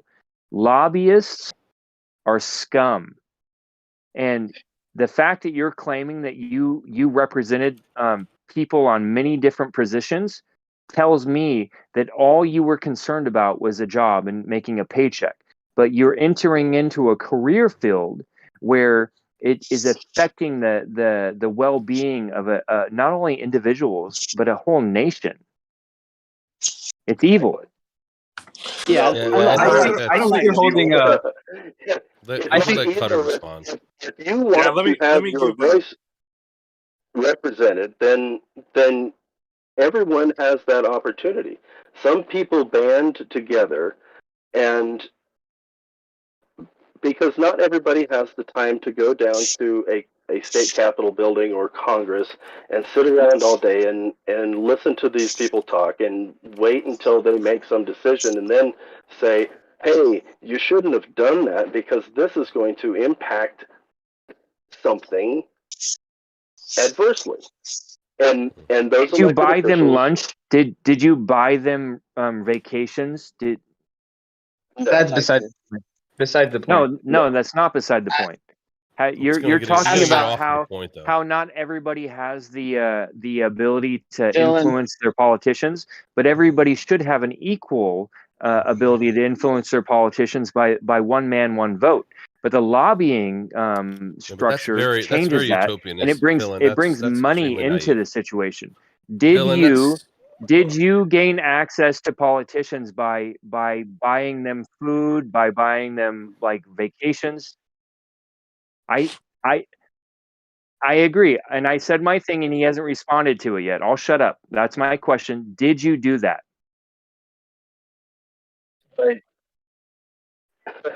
Did you buy people lunch? If not, I have a separate point. That I'd like to give. Just let him answer it. And I'll tell you what a legislator told me a long time ago. And somebody asked them the question, well, somebody's buying you lunch somewhere, and that's going to influence your vote.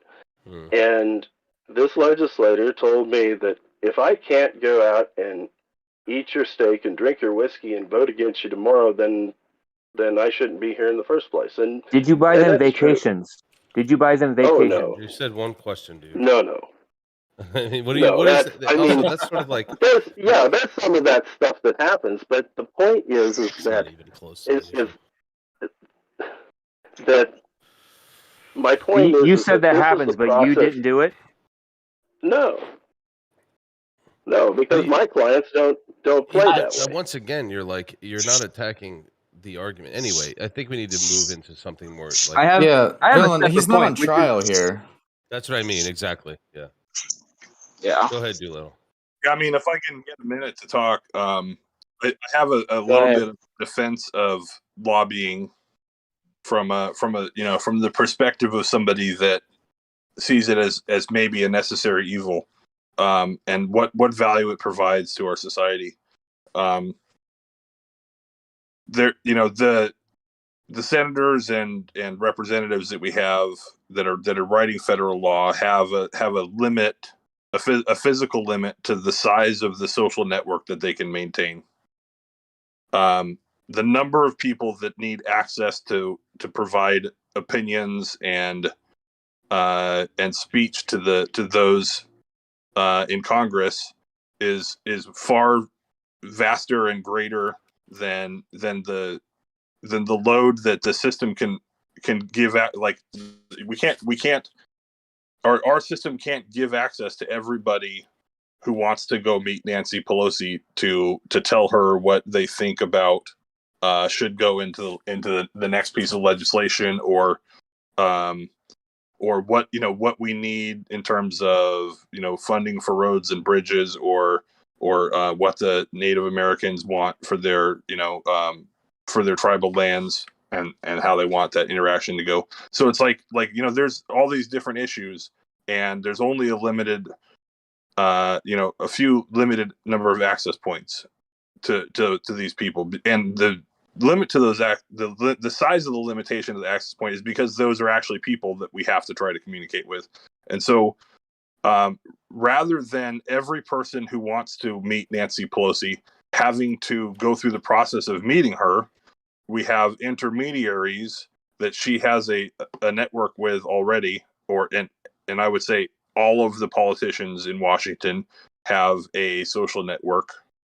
And so instead of talking to the politician you want to talk to, you would go talk to a lobbying firm who has those, they know exactly which politician you need to talk to get your opinion across to the right person that can make something happen. So Villain, if you wanted to, let's just say if you had a pet project, if you had a pet issue that you had 100,000 people signed a petition that they want something for the town that you live in terms of federal legislation, you can't just go walk into Mitch McConnell's office, but you can go walk into Cutter's office, and he can make that connection for you. And so Cutter provides you a valuable personal service, which is making that connection between, let's just say, Nancy Pelosi's social network and your social network. Yeah, I just want to add on to some of that. And without that, 99% of people would be without representation. I understand the argument there. For you, Bruce, I want to add on to some of like that, and I wanted to say, go ahead. Okay, thanks, Emo. Yeah, I think it's largely naive to consider that lobbying in some way would not occur, and I think it's how you decide to define it, or how you decide to demonize it. It's just arbitrary. The lobbying is not the issue. I find the issue is lack of market forces, lack of representation in the market, stifled demand, stifled market and resources, and not allowing people to fully exercise their freedom of association or disassociation. But the idea of having a First Amendment would largely influence anyone and lobby anyone. And if you're not interested in that, I think you'd also have to reconsider your stance on the First Amendment. So that's kind of how I wanted to state that. Go ahead, Zemo. Yeah, I agree that some form of lobbying is going to occur, whether big money gets into it or a big pharmaceutical company gets into it. I think that's where it could get messy. But I just wanted to tell Cutter, I appreciated everything he said, and even if you were the most corrupt man 5 years ago, it appears to me that now you're talking about a very real problem that you have inside knowledge of, that everybody can kind of see for themselves. What is the representative's duty? What are the forces that are going to tug on this arm and tug on that arm? It's just a very and I appreciate that, and I think it's unfortunate that when we have somebody that actually knows the inner workings of it, we want to quiz them about their moral standing, and I think that's not a good way to go about things. So. Well, I appreciate that, and that was that was basically my point, is that here's this system that we have, and it's evolved into what it is over time. And if we want to do something about it, we have to approach it differently. And there's a lot of, there's some things that can be done, but it's going to take more than just us in this room to make that happen. We've got to get more people interested in this process, and we have to have fewer people saying, "Yeah, I don't like it, but this really, what can I do about it?" You're giving us a definition. I think it's largely a cultural issue, right? Like I think the culture of America is not interested enough in their politics. It just happens, behind the scenes for them, and they're okay with that. And the fact that they're okay with that is the root of the issue, I think. And to speak to Villain's point, I think you largely have an idealistic point, right? Like you're not being rational about the fact that there's 355 million people, each with their own individual concerns, right? And I think it's an issue. you think can't. it's an issue of I think it's an issue of scale. Right. If you look at the UK, if it was perfect, we would have no lobbyists, right? Like we all agree, it's like if everybody could give their know-how to each individual politician that could actually do something about it, that'd be easier, right? Having no middleman. I'd love cutting out the middleman, but that's just not. It's not how it works, right? It's like when I was thinking when you were saying like calling him a villain and like a scumbag or whatever. I'm thinking of like a cook, right? Like I don't know, the guy that makes the burgers at McDonald's, right? Like it's like you're getting mad at that guy for not being very artisan about the craft of making you a burger, right? Like, do you want the burger or not, man? Like that's the conclusion humanity came to after World War II. We had the Nuremberg trials, and we decided as collectively as a human race that the individual is responsible for his actions in the chain of power and cause and effect. I agree with that. You can't claim that it's the machine that's doing it, and that you're not culpable for your actions to enable the machine to keep functioning. Like each individual person is responsible for their actions. You can't. I want to hear blame more it what Cutter on has to say. the system. Like this whole like this movement in America, like the systemic racism. That's what that is. It's going against the idea of the Nuremberg trial. It's claiming that people are not responsible for their personal actions, and it's the system that's bad, and we can't blame people for their individual actions. Oh no, actually, never mind. I do agree. I actually agree with that. It's reversing the Nuremberg trial. Honestly, I think you're being impractical. I don't think you can actually like. All right, fine. Say you get rid of lobbyists. What's your solution for the guy in buttfuck Egypt that has like a very unique? I don't know. Like think of any case that a lobbyist actually might be useful for, right? Like you can't look at the actions of all lobbyists and tell me that they're all evil actions, right? Like some of them are doing actual good work for people that are unrepresented and have no power to represent themselves. You understand? Like it's not like if not, what is your solution? You understand? It should be going in the other direction rather than the lobbyists usurping the populace.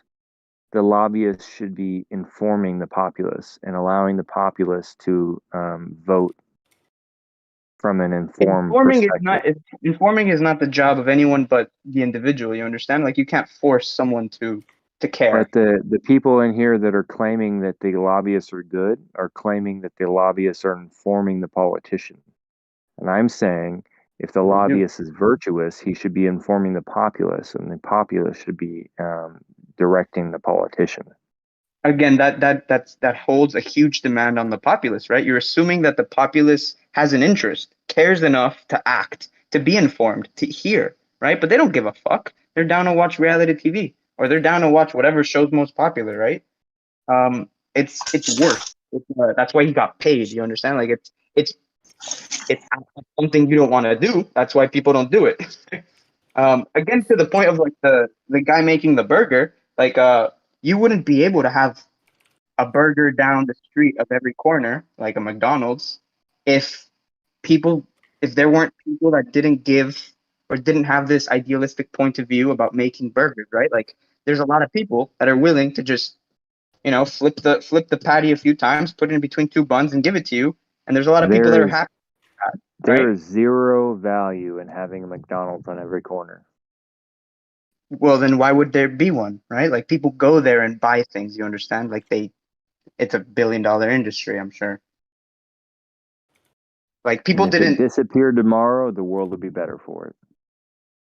You'd assume that, right? But the world put those McDonald's there, right? Like McDonald's wouldn't have put them unless there were people there willing to franchise, unless there were people there willing. Now we're segregating much from the point of view of the lobbyists. Again, like the guy cooking the burger that doesn't give a fuck about the artisan of making a good, like an actually splendid burger is the equal, or the what I'm like synonym, like the counterpart to the lobbyist, right? The lobbyist is the guy that doesn't truly care about making the perfect burger, doesn't truly care about making the perfect law, but he's willing to, take it as a job to hand this request to this, politician. Again, I don't know. Yeah, I much want of a to. deep- Right. Yeah, I want to say something to what Villain said about this institutional racism claim, and this whole like systems. People are very focused on systems of power, etc.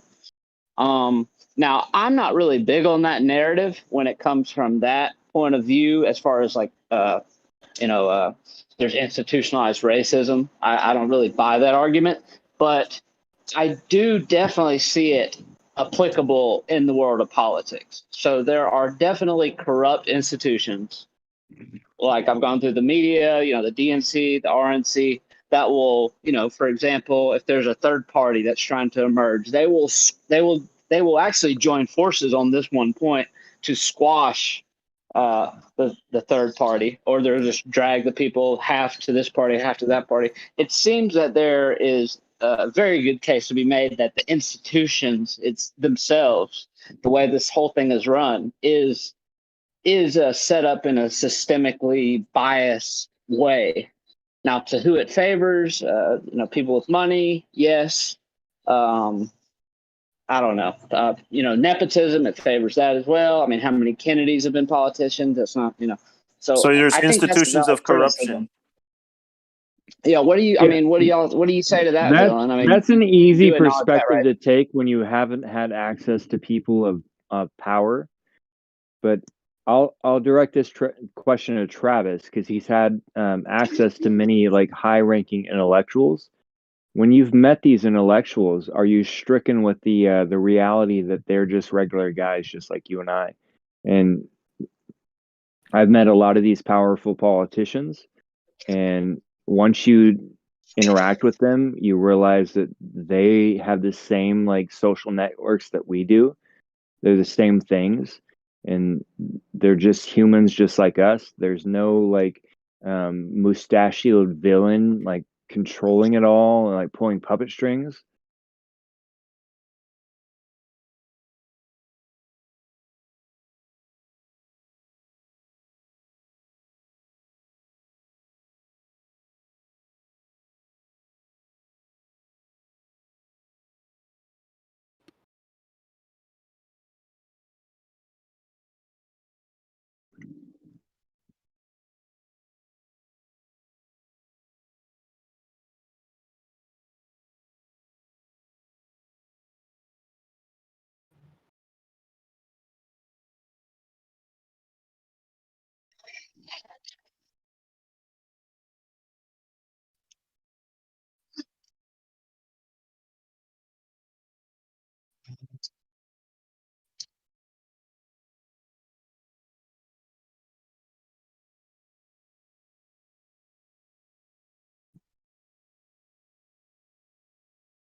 You think people conspire together in corruption?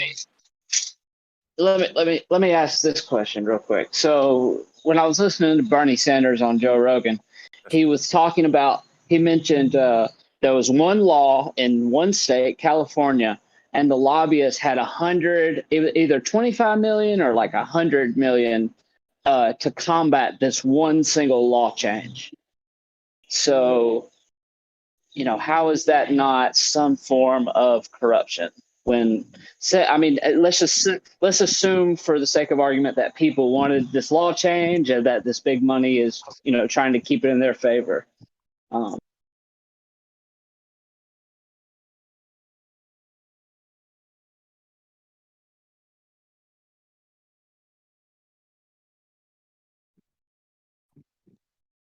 No, and it needs to. It's a cruise ship. It needs to be a cruise ship, not a speedboat. Yeah.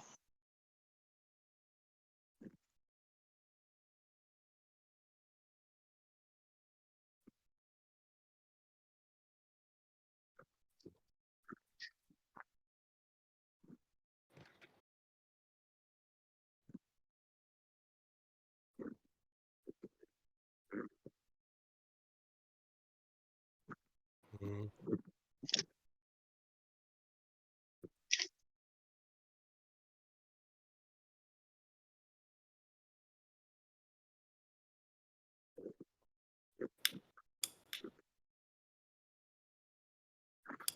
What Scudder is Younger, talking about was things younger that are age too. done in the background of the donor class. Was it the I consulting was saying class? it's usually depend. Like I would say, the younger individual is much more slower. Sorry, want something to occur faster because they haven't seen the test of time and how like rash decisions over the course of their life should be made slower, especially when they're affecting. Because as you age, the time that you've experienced gives you a bit more perspective on the fallout from a decision. So and I think that's why conservatives are older, or older people are more conservative, just generally. Anyway, go ahead, Nivik. Sorry. Yeah, Cutter. I want to hear what Cutter thinks on those three topics that he mentioned of the consulting class, special class, and donor class, and how that works in the background of influence, and where people are saying, "Hey, I want this to get done. I want my thing to get done," and really, what calls the shots is those three things. And I don't know, like, what is the donor class? I want to like get a definition in identifying what that is, and what is the special interest, and what is the consulting. So what we refer to as the donor class are the big money donors that say in states where you have campaign finance laws where you have limits on how much you can contribute to an individual candidate. The donor class is generally the ones that will throw millions of dollars into a PAC, and so they don't campaign for a specific client, but they will campaign against a client, so they don't violate campaign finance laws. And most of the time, campaign finance laws have the opposite effect of what they were intended to have in the first place. Because what they do is they drive that money never goes away, but when you limit how much money you can give to an individual candidate, and then that isn't recorded on that candidate's campaign finance report, then that money goes somewhere else, and sometimes it's not even disclosed. And so all the campaign finance reform has done in a lot of cases has just driven that money underground and made it more secret and less transparent. So there's that aspect of it.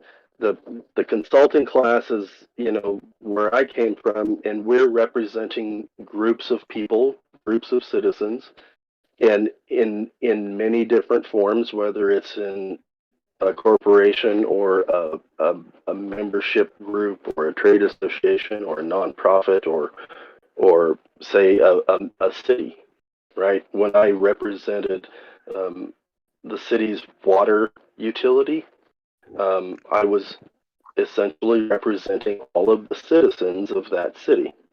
making sure that they had an adequate and sustainable water supply, and that someone else who was advocating for a change of use of water somewhere along the way wasn't going to impact the water supply that municipality already had. So there, regardless of the stigma and the stereotype, I was doing a public service. The other, so Special beyond interest. that, the other group is and which is really what a special interest is, right? That particular special interest was that city and the citizens that lived there who needed that water supply. So that's what you call a special interest. Mm-hmm. And they kind of work together in a way in deciding what will come, what would happen, and what wouldn't happen, right? Because they're all in some cases, exactly. And most of the time, it's in a from the standpoint of self-preservation, right? Where it's almost, and I'm not talking about the federal level and some of the weirder stuff that you see, but at the more local level, it is from a foundation of self-preservation and self-interest. Because if somebody comes along, in the case of this municipality, and they say, hey, I want to file a claim on water that is 150 miles upstream on the other side of the mountain, and I want to use that water for this particular purpose, that municipality has the opportunity to say, wait a minute, we draw our water from that same stream, and if you do this, then you're going to have a negative impact on our citizens. And so the standard in water law is no injury, right? You can use water for a beneficial use. You can do whatever you want with that water as long as it conforms to that beneficial use and that it doesn't injure another user. And most of the time, if there was going to be injury, it was unintentional. But there's a lot of engineering that goes on, and there's a lot of technical issues that most people don't understand. And so they say, well, I don't understand why I can't just pull this water out of the stream. It's right there. How is that going to affect you? You're 150 miles away. Well, the way water works is very complicated, and what I do today will affect some downstream user maybe 30 days or 3 years from now. And so my job was to make sure that whoever was making public policy understood the ramifications and the potential impacts of what their policy could do to my client, i.e. the city and the citizens that lived there. But to answer the bigger question, it really comes down to campaign finance. And everybody that gets elected comes into office and they want to do good. There isn't anybody that runs for public office that wants to do bad. There's no malicious intent. And so they think they're going to change the world, and then they realize that in order to do that, they have to be there a certain amount of time, because it takes a long time to learn the process and to build those networks and those relationships, and be able to drive public policy in the direction that they have promised to their constituents. And so in order to do that, then you have to get reelected. And the people that control the money to get reelected are the people you have to listen to first, because if you don't have money to run your next campaign, you're not going to get reelected, and the next guy is going to come in there. And maybe he doesn't share your goals. Maybe he has something different in mind. And so, it comes down to that self-preservation again, where everybody that's elected to office feels that they're there to do the right thing, and the only way they can continue to do the right thing is to remain. The ultimate problem, though, is who controls the money. The donors class is so ultimately it's the donor class. The donor class and political leadership, like the parties, control so much of the money that it makes it very, very impossible for the average citizen who's going to contribute to their local legislators' campaign to really make that much of a difference. You know, you give them $400 and it buys them a couple tanks of gas and some postage stamps to send out some flyers, but it doesn't really have that much impact. Yeah. And Can I ask you your views? the only Can way I to ask you your really views on the take donor? Do you think they want an oligarchy? What? Do you think the donors want an oligarchy system? I'm just asking your personal views on the donor, Cutter.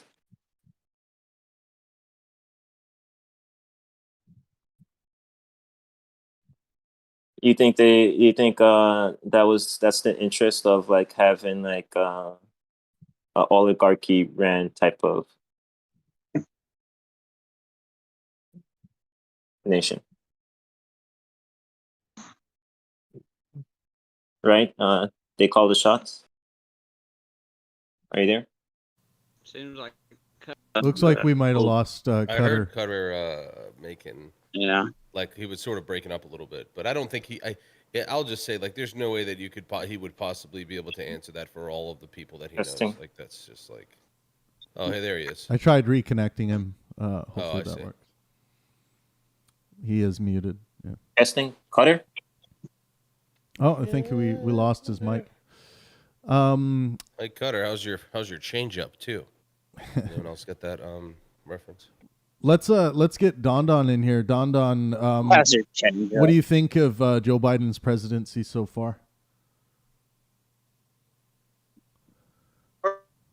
Personally, I think that Joe Biden has been, I don't think it's any more or less unique or destructive than Trump's first year in power. I think that they both inherited a bit of a mess, and that currently the biggest issue Joe Biden is facing is the decision to leave Afghanistan. And I think the choice to leave Afghanistan was, one, problematic, not necessarily because he made the mistake of leaving. I think many presidents before him have said they wanted to leave. Let's not forget that Trump was like, I'm going to make peace with the Taliban. I'm going to leave.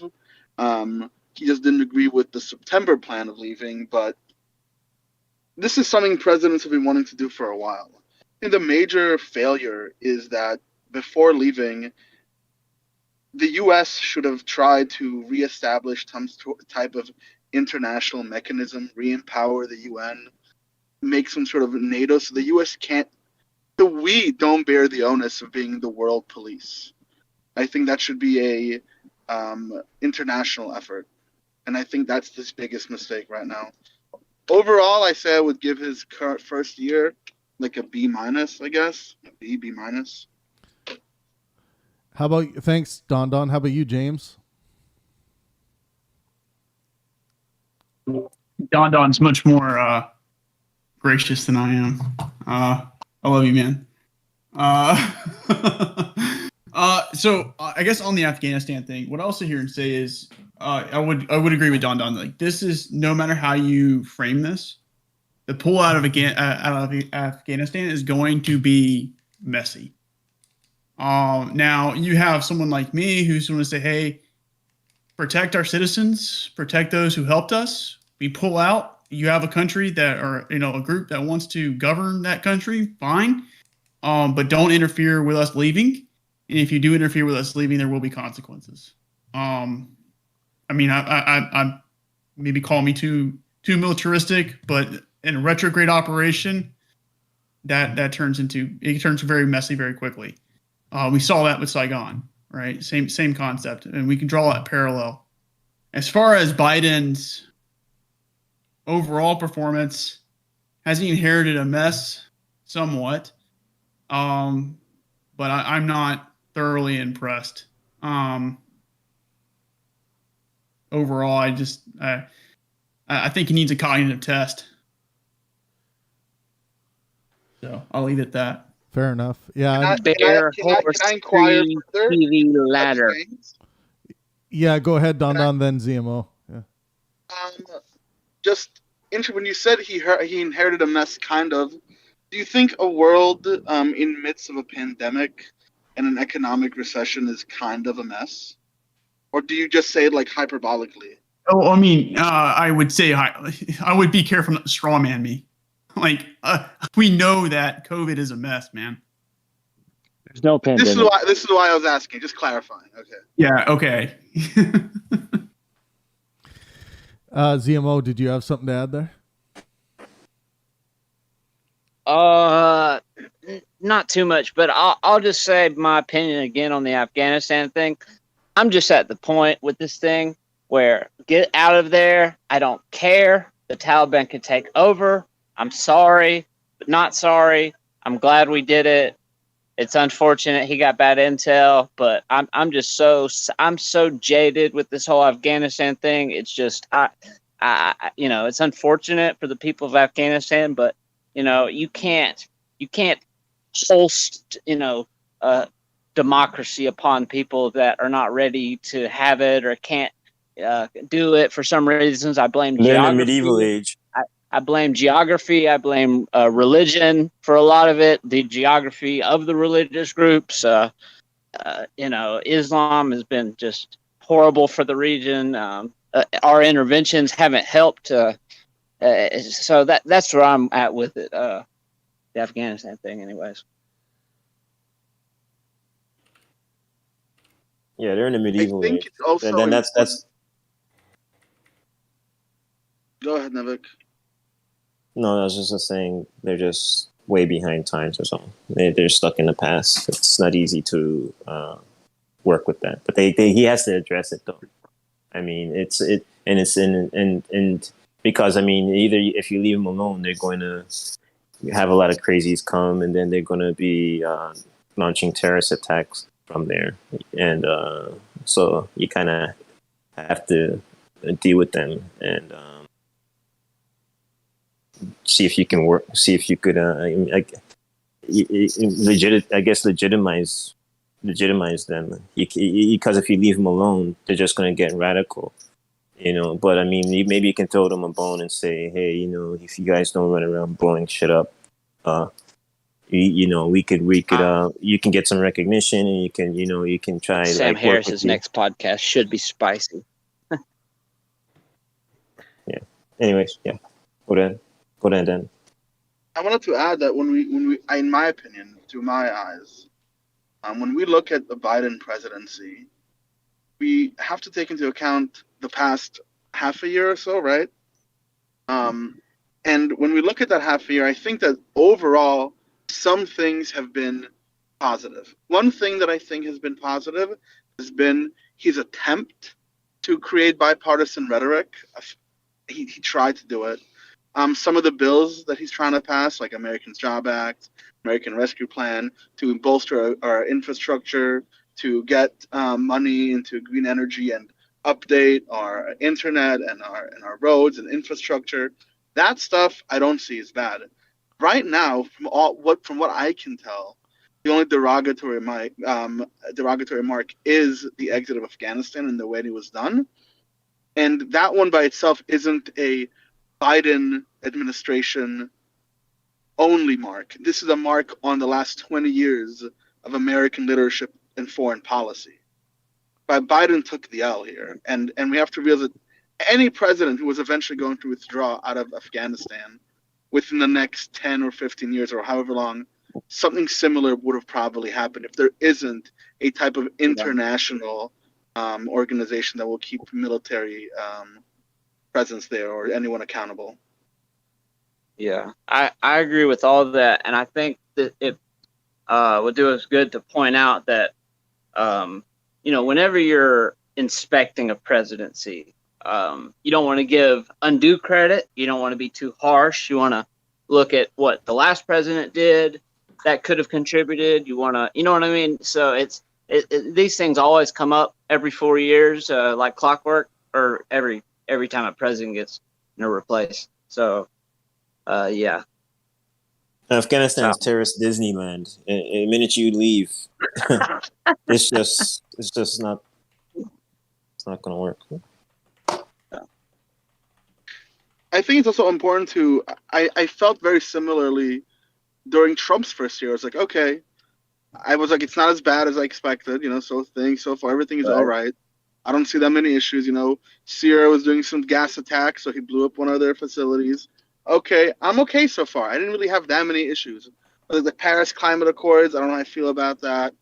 The Iran deal is kind of upset with, but I also gave him at the time a B minus, a C plus, a B. I wasn't sure. I was less political at the time, 4 years ago, but I think it's important to again, like you I said, think we all were. Is Cutter back? I'd like to ask him like how much he thinks any president really is in charge, because I really do wonder how much can these guys really do in a day. Like what's their schedule? How much are they responsible for really, and how much is their greater sphere of influence responsible really? That's what my question with him with the donors. If they wanted like an oligarch system. Like we say Trump and we say Biden, but what do they really do? I think that's why I try to say Biden's administration. Yeah, or Trump's I think it's fair. administration. I mean, you could look at the executive orders to have more of an actual, I guess, something more direct. There's surely no way he writes those, right? Like he signed them. though, yeah. But I mean, they are still influenced by the administration largely, and then put together by those. I think a lot of it is lip service type things. Like, and we were going over this yesterday. Like, if you look at like one of the first executive orders signed, it's basically nothing. It's just like in other words, it was essentially we acknowledge that there's probably systemic problems with racism or gender or LGBTQ alphabet soup problems. So we're going to like acknowledge it and look into it. But that's like an executive order. To me, it's an odd political posturing that occurs. It's mostly identity politics. And so I think that, and the same thing occurs with Trump's executive orders. I think they're distractions. I also think that they're disingenuous and amount to basically nothing other than keeping your constituents and people voting Democrat or Republican. So that's just the game. I think a big part of political education is recognizing the rhetoric from the policy. And a lot of times people fail to make that distinction. Mm-hmm. Yeah, doesn't the rhetoric influence policy? No, actually. A lot of policy takes a long time to get enacted. Policy is hard to pore over, difficult to read, not reported on well. I mean, especially considering the 24-hour news cycle, like they're always on to the next thing, like deep dives into complex policy. It's probably not been the case for a while with most reporting. And, as it is like less than, 50% of roughly turnout for federal elections, people aren't poring over policy when they make their decisions. No, probably should be. But when you have people like Nancy Pelosi saying we have to pass it to know what's in it, or we haven't read it, or other sorts of crazy things in the representation, that's it just sort of, to me, it's very blackpilling on all of it. Not only that, but when you get to the national level, typically the horizon that you begin to see implementation of things, and this is another argument when you start talking about the election cycles and whatnot, is when you start looking at the national level, policies and things like that are like a 10 to 20 year horizon. And it's not a very short turnaround for a lot of things, typically speaking. So it takes a long time to enact a lot of things. That's why 2 terms is barely enough time to really enact really anything. I find that to be ideal, in my opinion. Because then you have to force the next administration in some ways to either drop it or not. And if the society really wants something, they'll get it through. Work together, be bipartisan on it, or it won't happen. Exactly, and that's what our system. It's kind of a feature of our system. Yep. But then people will bring up things like COVID pandemics to say, well, we have to forcibly do things and remove due process, or at least expedite all the things. And then when everything becomes an emergency, then the pressure comes down on the lobbyists, on the politicians, who have to, fulfill their constituents' wishes. Well, the pressure then comes down to the executive fundamentally, because the executive is the one who will act as that. That's why Biden. I think we can agree that Biden pushed out a lot of executive orders, right? Not only to reverse, but enact his own stuff, and he will continue to do that because in emergency crisis and whatnot, Congress is kind of reduced to nothing, and our Supreme Court is also it takes time. Unfortunately, the Supreme Court can interpret these things and do it in a reasonable amount of time, but however, sometimes the damage is done. Mm-hmm. In Lee Atwater's Southern Strategy, in saying derogatory things against people to get votes, if you're saying negative things, you can't have against a group of people. You can't have their best interests at heart, because you're not going to get votes from that. So it's within your interest to have to not have the well-being of the negative things that you're saying. And this is a failure of the way currently, I think Cutter was saying about election law and campaign finance and the problems associated with that, and the issues that arise. Classic cliche, deepity, money rules everything. It does have a sense of truth when we're talking about those who participate in government. One of my biggest eye-opening experiences when I worked in politics during my senior year of college, and our candidate had so much trouble financially simply because the DCCC favor another candidate.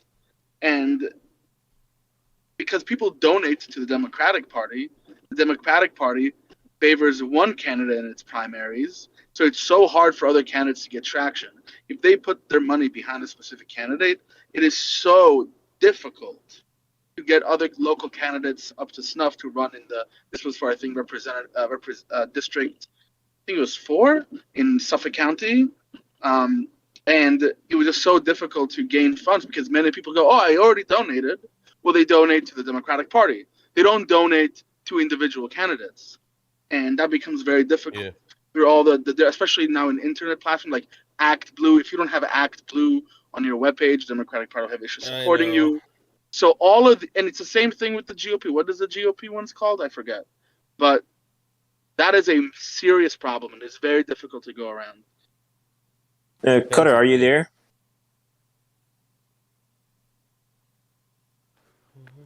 Hey guys, I'm just going to cut in for a second. I think that's a good time for us to head down to the politics tab if we want to keep talking about politics, or you can jump into any of the other voice channels in the off-air channels tab. I just want to thank you all for engaging today. This was a fun hangout. Looks like everyone's pretty... Thank you. I appreciate having... Yeah, Cutter, I really appreciate hearing from you. And we're having conversations every day like this. And in the evening, we continue the conversation. So I hope you stick around, and I hope you come around more often. Thank you. Thank you. I appreciate it. Thanks. Trav, you mind dragging me down to the tavern because I'm driving? Oh, yeah, I will. Thanks. All right, guys, this has been the Pangburn Hangout, and let art and science inspire.